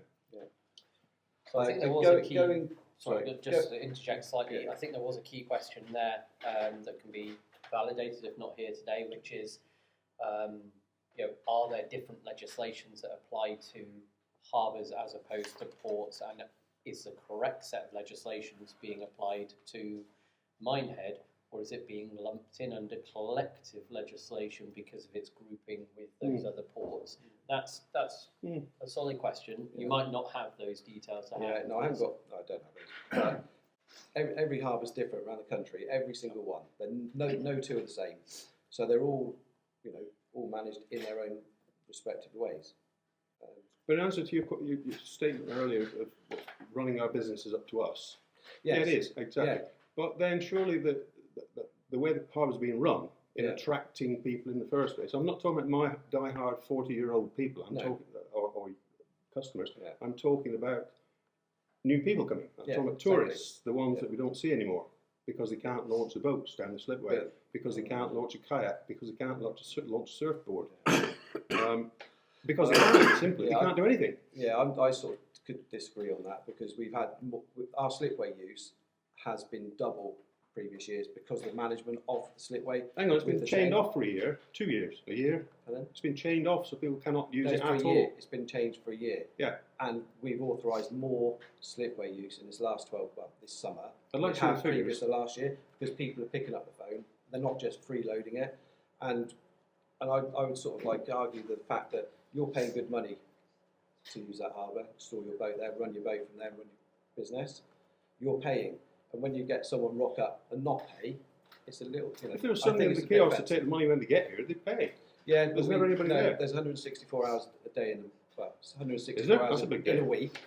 So 164 hours in a week, I work 37. Now, I can't be there all the time. You could say, I could rotor myself to be at high tide every day, 5 days a week, but it still wouldn't be enough. Plus, I'm covering Watchet and stuff. So there is ways, but there's a phone number there. And Craig, nobody ever answers the phone number. Never. So are there any safety issues with the chain being across there? If it's needed in an emergency situation, how is that accessed? The lifeboat, the only people who should have emergency access, they've got a key. Before it's even installed, they had a key. They've got access to it. I think it's appalling. It's really no, appalling. I agree. The chain is not ideal.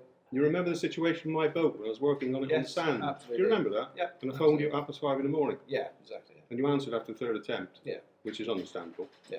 And then you hung up on me because I was a bit annoyed. Yeah, exactly. So I didn't really want to. And I still couldn't get through the chain. No, but I answered. Even though I was trying to save my boat from water ingress, which is why I was there. Yeah.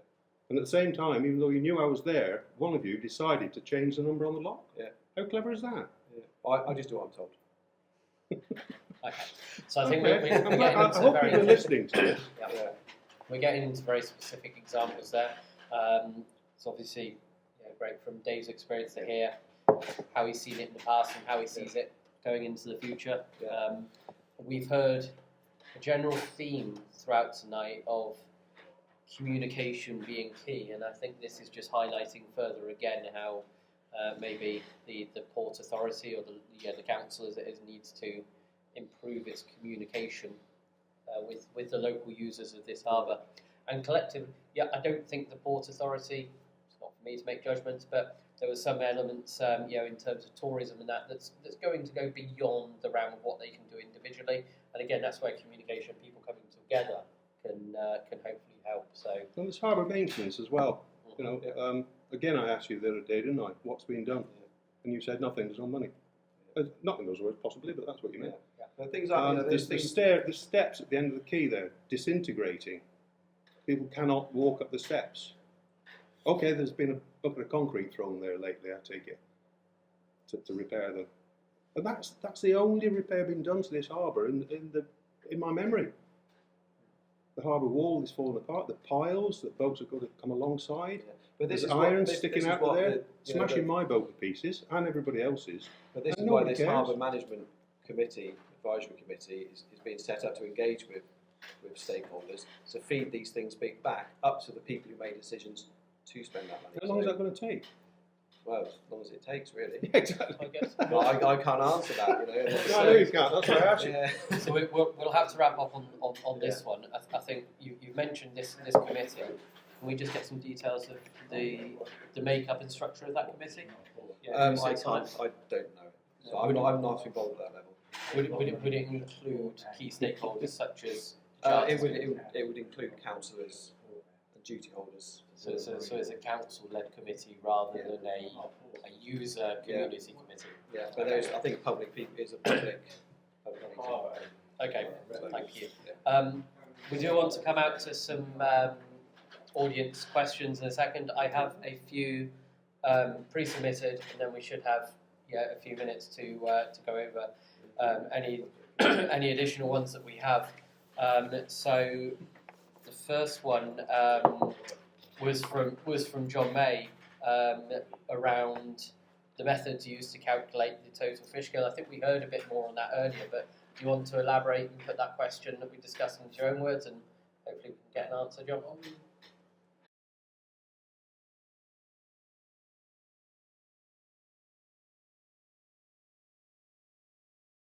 Absolutely, John. But what we had at the time of the DCO submission was the concept of acoustic fish deterrents, as Lewis explained. We know that acoustic deterrents work. They've been fitted at Dole, we know that, and they're used in extensively in freshwater environments.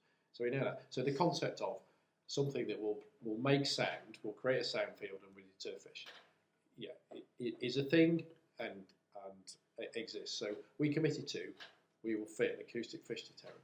But what we didn't have at that time, John, so we didn't identify the safety risks, was we did not have a design, because it came very late in the process, and that's where we then spent, as soon as we got the consent, well, even before we got the consent, we started work on, what's this thing going to look like? And as we developed that, that's when, exactly as you say, our principal designer responsibilities go. We need to look at this in the round in terms of CDM, and that's why we've identified. And that's when it became apparent that actually this is a complex structure, difficult to install, difficult to maintain, and has the safety risk. So that's when it became apparent. And then, as we should, rightly for taking on our CDM duties and our health and safety duties, we've raised that as a concern, and that's why we ended up where we are now. Could I just go back to that? Yeah. That's pretty basic John. stuff to do. John, so we're going to just let Lewis come in there as well to add to the answer. Specifically supported. So I won't speak on behalf of anybody but the public inquiry that happened in 2021. All of the information, all of the science, all of the risks, all of those have been fixed according to the public inquiry. Those have been fixed since 2011, 2010. The opinions of all of the experts, the opinions of the outside experts, and of fish guidance systems have all remained the same, because the science has remained the same and the conditions of the Severn estuary have remained the same. The only change over the last 14 years is the opinion of EDF on whether to install the acoustic fish deterrent or not. And so that, your concern is I completely understand the logic of that, and I agree with it, and you are right. The issue is that it has been approved and now it wishes to be removed. And I sympathise with your version of it, which is that it was put to you as a positive and as something that would work and something that was great, and now all of a sudden it isn't. And my opinion on that is that to approve something and then only to then remove it is not the right way to do it. It should be set a plan, deliver the plan, do what's right, do what's needed, and not spend all of his time and everything else to try and change something where the facts of the matter haven't changed. Alternatively, it didn't highlight it because it's not actually a concern. That's the other option.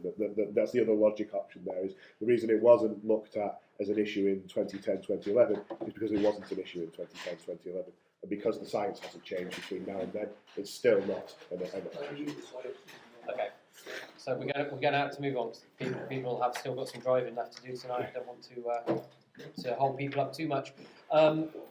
Second pre-submitted question, an anonymous one from what we'll have as an online viewer. This one's directed for yourself, Craig. Yeah. This isn't a hard answer. So, heard lots about the increased cost for Minehead Harbor, but what are the actual plans to develop the harbour to serve this coastal community better? Yeah, well, I sort of touched on a little bit when I was speaking to Dave there. But with all, like again, just pretty much going to repeat what I've said in response to Dave, was with the Somerset Council all merging into one council, there's a new formed Harbour Management Advisory Committee, which is in place to work on a business development strategy to future-proof the harbours. This includes positive engagement with stakeholders, harbour users, not just at Minehead, but also at Watchet and in Bridgewater. So it's a bigger thing. We have stakeholder meetings in Watchet, stakeholder meetings in Bridgewater, and we're having stakeholder meetings in Minehead. We've got a meeting on Friday. I think there's quite a number of people in this room all invited. We had one previously before, but obviously with other commitments, people couldn't make them.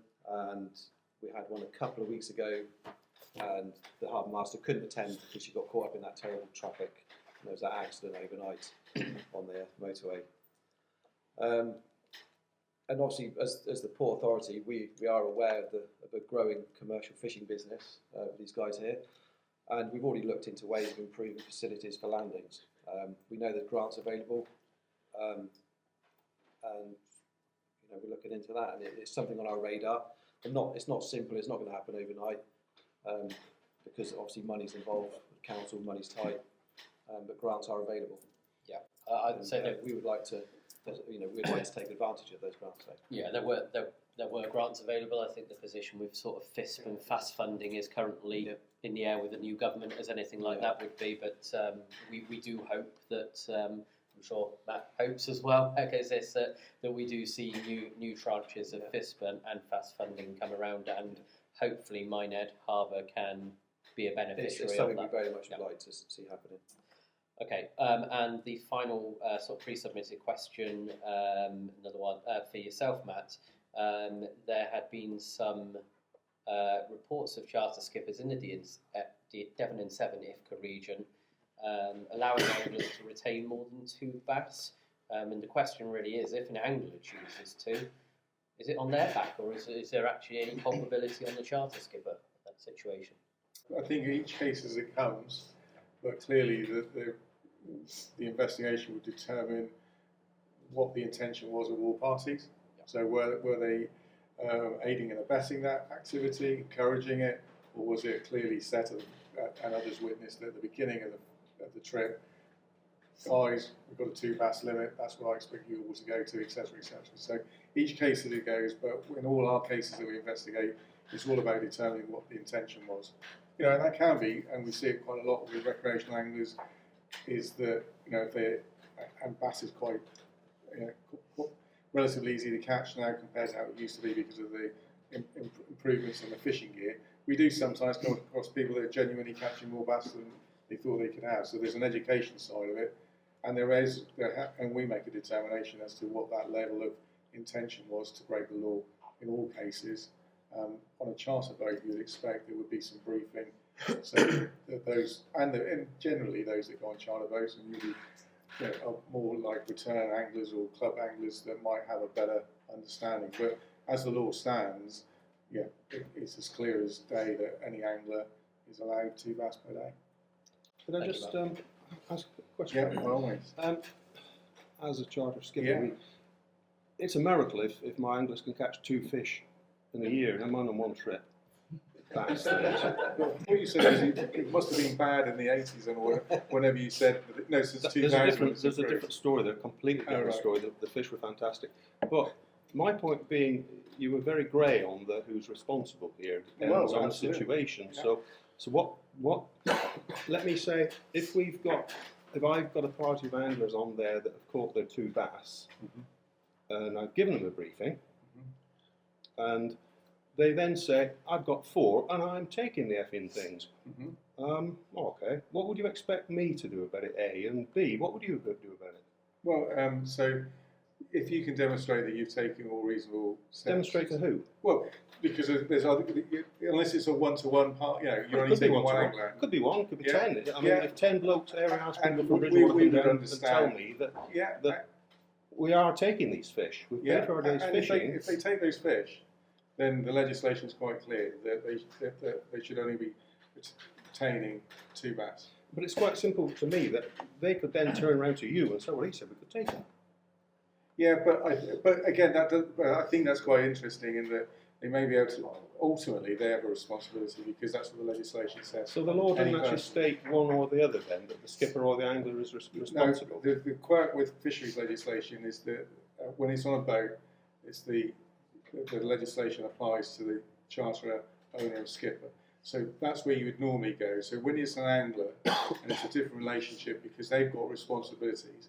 So what's interesting is, and we've only done it, I think there's only 1 or 2 cases where a crew have been involved with a commercial fishing offence because they're aiding and abetting it. They were intentionally knowing it, and without their engagement in that illegal activity, it wouldn't have happened. But generally, even though there's a crew involved because they've got to haul the nets and they know what's going on, those that are liable are the owner, skipper and charterer. Yeah, I can understand that. So in the case of a recreational fisher, yes, there is no excuse for them to take more than that than the 2. So they may try to include you into it or another. Well, they would do, obviously. But they could try to. But again, there's that. We've got a very high bar to prove culpability. Yeah.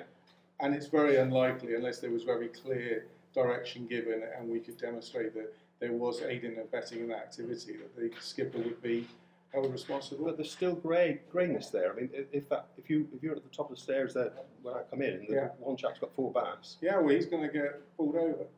But he says to you, Dave said I can take them. No, he's still got the 4.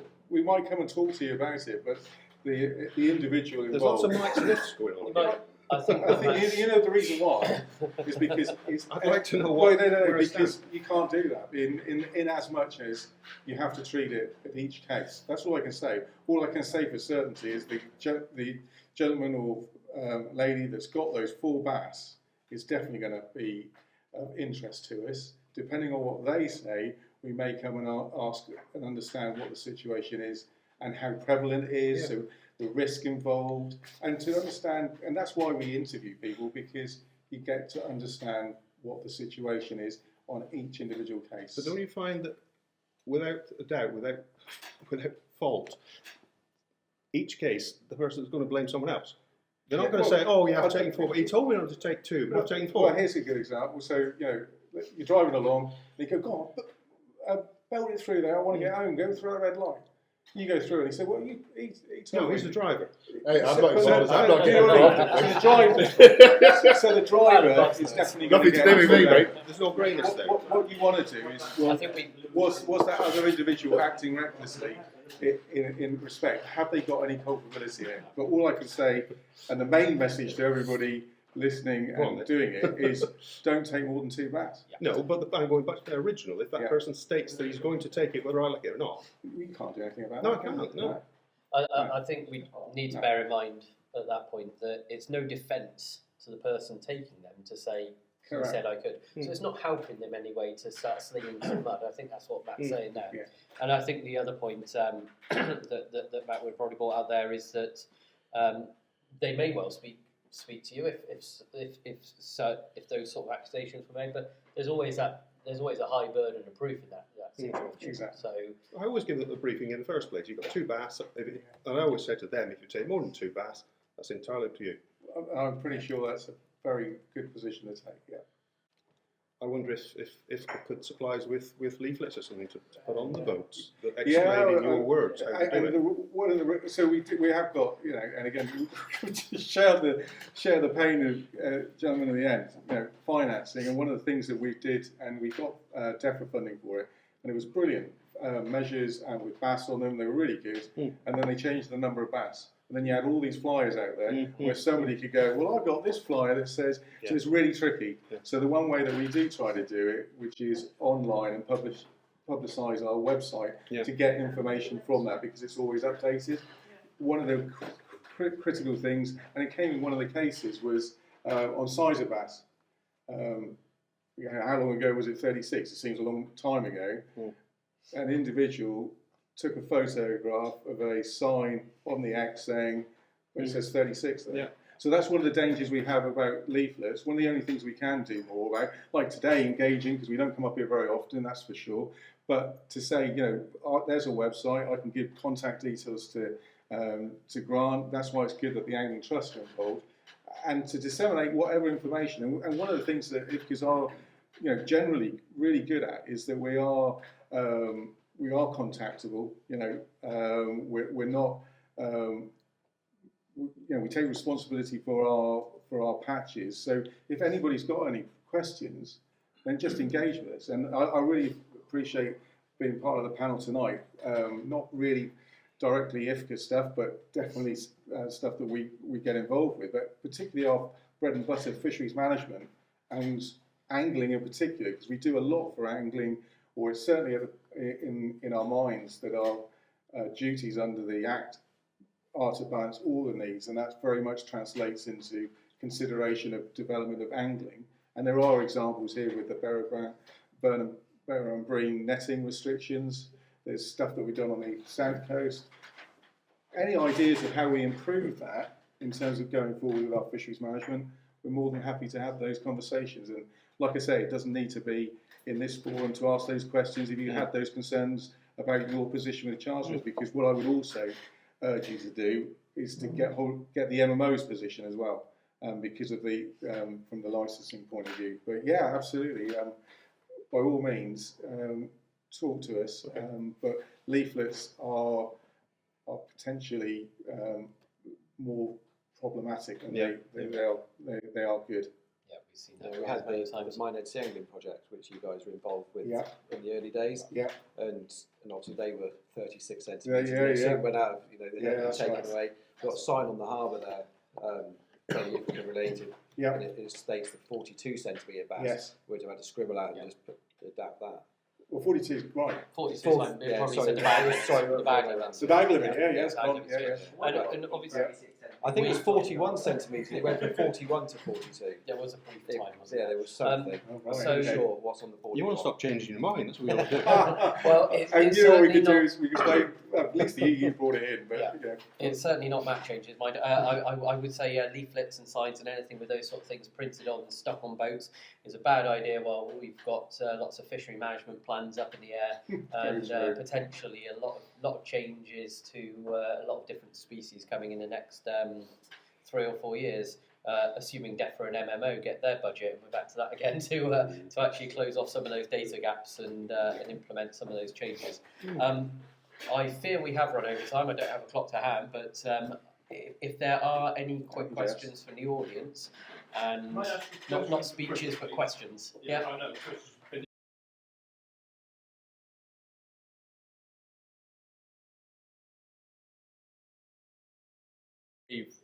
We don't know the precise cost of the land, because if No, we haven't made make any. a prediction of that Yeah. anyway.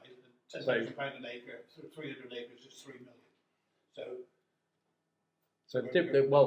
We don't have a precise cost for the land, and we don't have a precise cost for the AFD because as we said, we stopped our development of it a number of years ago. So I don't have a comparable cost to make. So I don't know. But this is, as I said at the start, this is not a cost-driven decision. It's not about the cost. Very clear. You can put people now 7 miles deep down on a wreck out in the channel. So why can't we put somebody 100 foot down in the Bristol Channel? 7 miles on the Titanic. Yeah. 100 foot in the Bristol Channel. Yeah. So why are they not dying out there and they're going to die in the Bristol Channel? I won't answer the precise nature of that question, but it's very clear we believe that the risk we would need to use divers because of the technology involved and of the engineering challenges of fitting and maintaining the equipment, and our view is that risk is too high. We are taking our safety responsibilities very seriously, and we can't set people to work to do that. The ROV technology, and we have discussed this very recently with ROV suppliers, is not there to work at the fine detail we need in the flows in that estuary and to avoid entanglement around the equipment. It's a very complex design, and all those risks are there. So yes, it's absolutely we can. Deflection things in that's half a knot.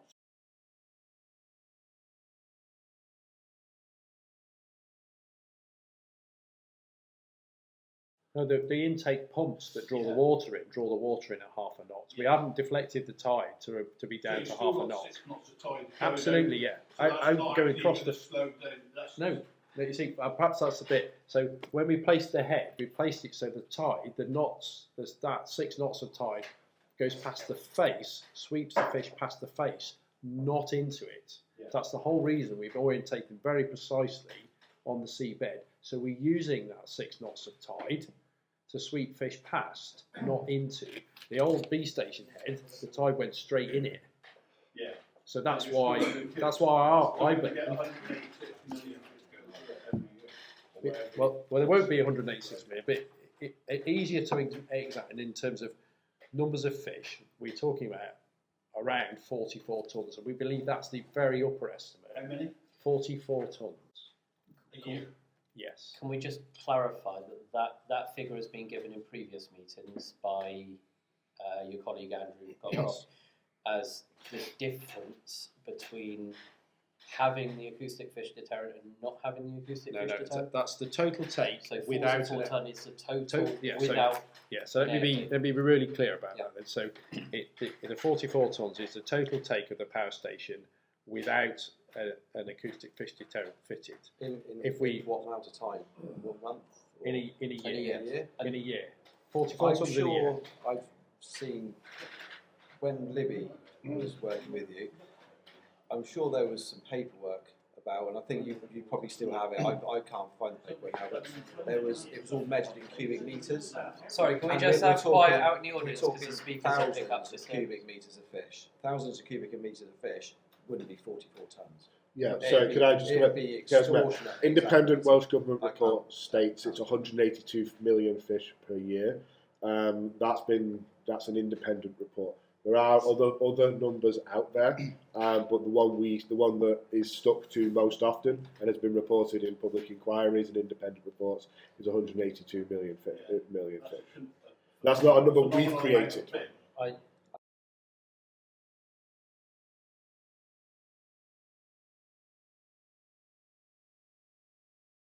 I think we've established that we've got to kill an awful lot of fish. It's just how nicely we do it, isn't it? I think the problem with some of these figures is, if you start taking both of them into account, 44 tonne, 182 million, those two obviously don't both apply. They're two different ways of measuring one. Can I just finish the point? Because you were asking me, so what is it the difference, or is it, so it's the total take of fish without an acoustic fish deterrent is 44 tonnes. So acoustic fish deterrent, as Lewis has explained, is about, depending on the fish, it can be 100% effective and deflect those fish away. So if you look at the mix of fish going in, it would roughly deflect half of the fish going in. So if you were fitted an AFD, you would still be taking in 22 tonnes. So to be really clear, 44 tonnes without an AFD fitted, 44 tonnes over, and we have done that, and that's driven by the numbers that that detailed survey analysis I talked about based on the B-site intakes and scaling those up to the size of our pumps, etc. So that's where we get the 44 tonnes from. It's from that real life data. Sorry, could I ask you quite a technical question? I've wanted an answer to this for a long time. Yeah. Is 44 tonnes the number of fish that are dead when at the end of the fish return, or the number of fish that will die because they've been through the fish return? It's what comes in at the front end. Some of those will be alive. Some of those 44 tonnes will be alive. Okay. It's the total take out of the estuary. So it's 44 tonne of intake, and some of those subject to their survivability of the return will survive. Is that related to the SIMP figures? Yes, so that's driven by the two. So so that's taken from the SIMP. Around it, so I think that's the SIMP 1 figure. It's 44 tonnes. If you do it for SIMP 2, it was only 18 tonnes, John. So it's a lot lower. You did it in 2 years.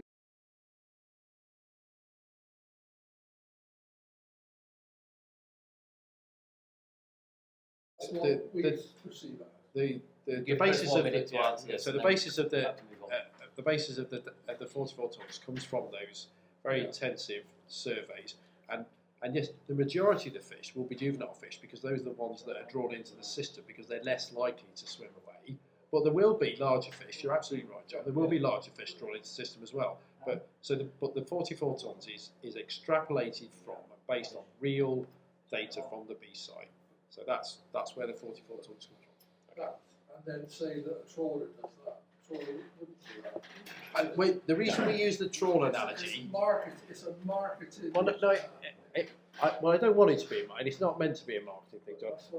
I've got really educated people in here who know about fish, but when we're trying to communicate that to the wider public, what does 44 tonnes of fish look like? The average member of the public does not understand what that looks like. So what we're trying to do is give you a view as well. What does that look like in comparison? It's not meant to be deceptive. It's trying to be. Say it's 2 million fish, or 182 million fish, as the Welsh government stated. I think that's where I think the problem we're going to have with any numbers here is a tonnage doesn't represent any idea of number of fish, and a number of fish doesn't give us any indication of what the average size and so on of the fish is. So there's no simple way of explaining that.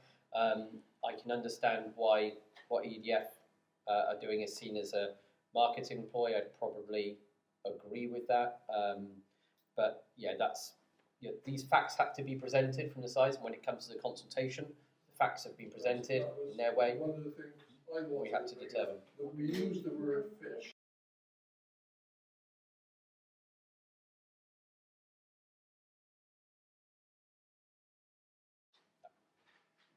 It's very hard, and everything fisheries is very hard to explain in a unique way. Yeah.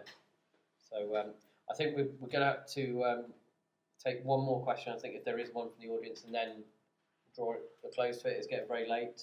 We have any more questions over this side? No. I've got one observation. Yeah. How we go?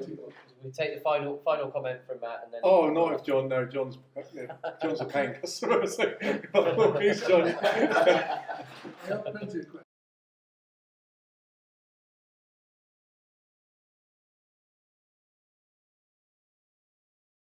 Okay, so let's give Chris a chance to comment on that.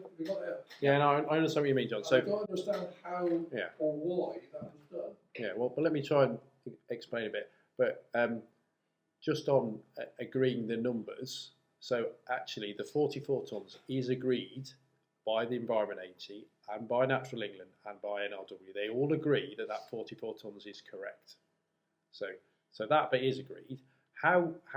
Why the reference to acoustic fish deterrent was removed from our environmental discharge permit?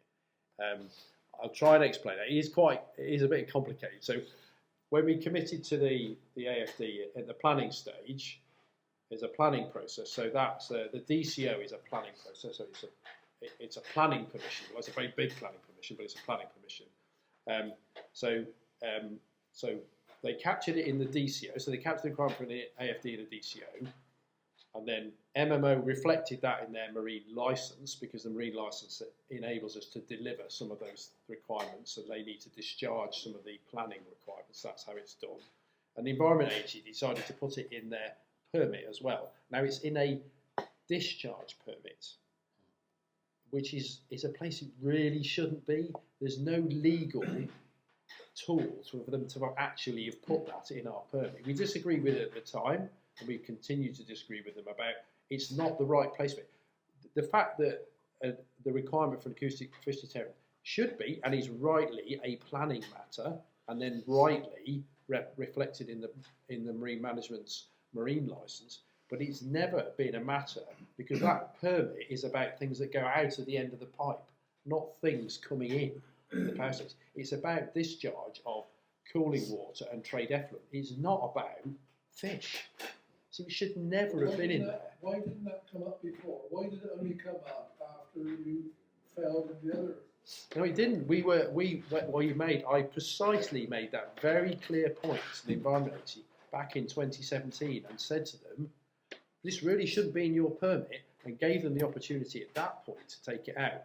And they disagreed with us. And then they eventually saw sense and said, actually, this isn't right. It shouldn't be in there. So I made those very clear arguments back in 2017. So we've always been clear it shouldn't be there. Okay, one more question and then Just we'll wrap. keep it quick.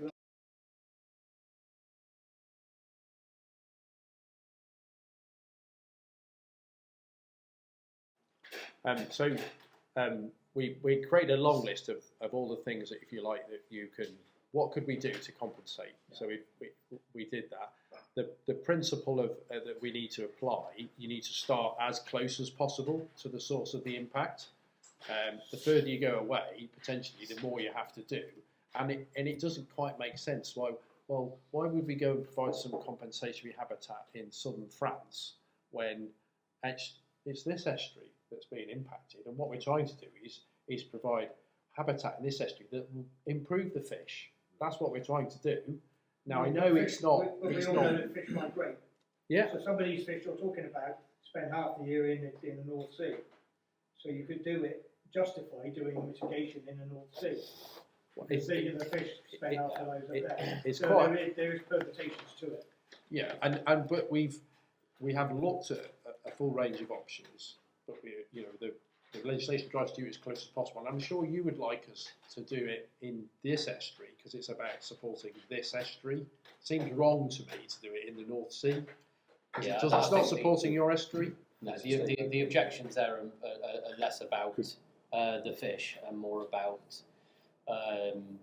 for instance, the Kingston Seymour proposal from a sea angler's perspective is, first you've killed our fish, now you're taking away where we fish for them, because it would have taken away the seawall where we actually go and fish. So it's almost like a double blow at that point.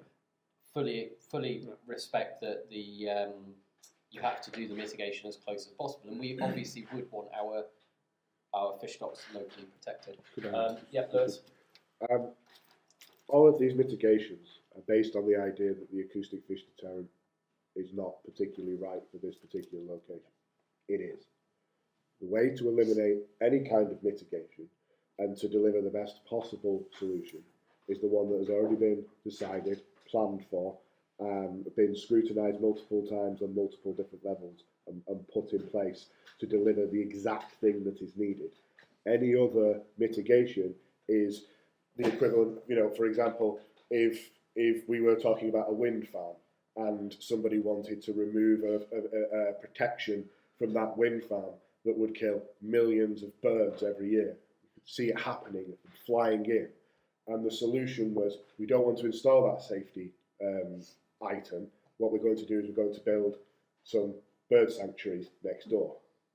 That doesn't make any sense. So for me, I get it and I understand it, but the idea is that the acoustic fish deterrent is designed to do its job, the job that is on the books. Yeah, I And so appreciate that's that there will the be key. arguments from both sides on